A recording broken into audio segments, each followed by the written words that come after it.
Fathullina Hatice Hafiz kızı. Esselamu Aleyküm ve Rahmetullahi ve Berekatuhu.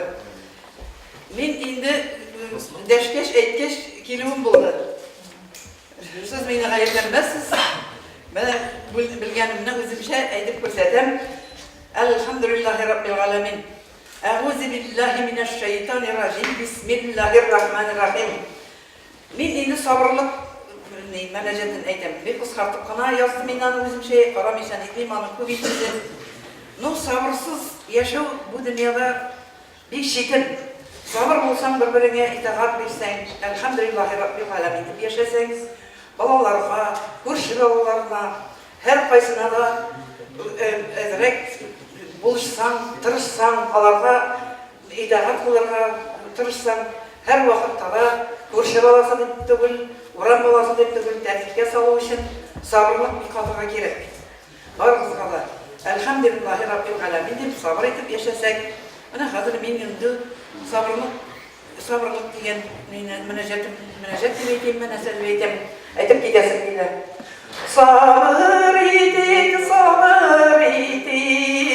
sabır etmey qaya ketik, sabır kıllarından bulur, Allah'ın rahmetin ketik.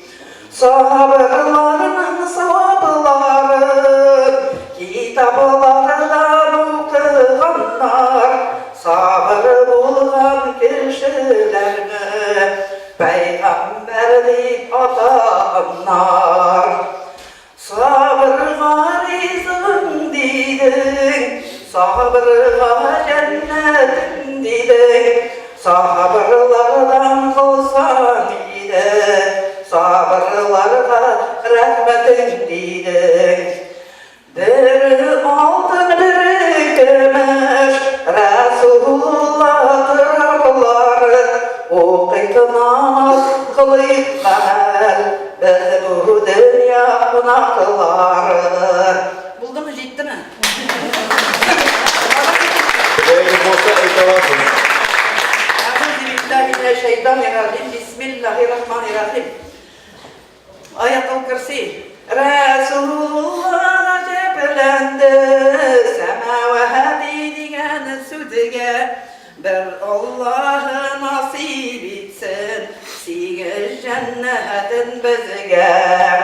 Ayatul Kürsi zor ayat, anı her kim zorlasın, anı zorlayan bendeler cennetinin hurları bulsun. Ayatul Kürsi okuğan cennetlerge girmey kalmaz, Ayatul Kürsi bilmegen cennetinin yollarını tapmaz.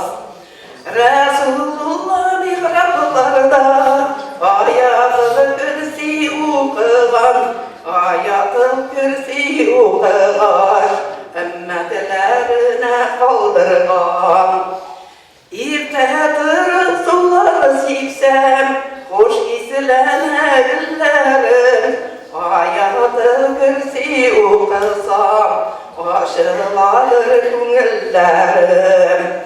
Bütün mümin Müslümanға Ayatul Kürsi yaratkan, Allah bizge yerlemeydir, Ayatul Kürsi taratkan.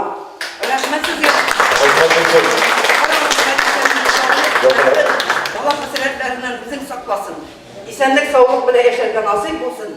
İslam dinine kuvvet bil, İslam dinine kuvvet bil, İslam dinine kuvvet bil. Elhamdülillahi Rabbil Alemin. Allah'ın rahmeti olsun. Beni tıkladın.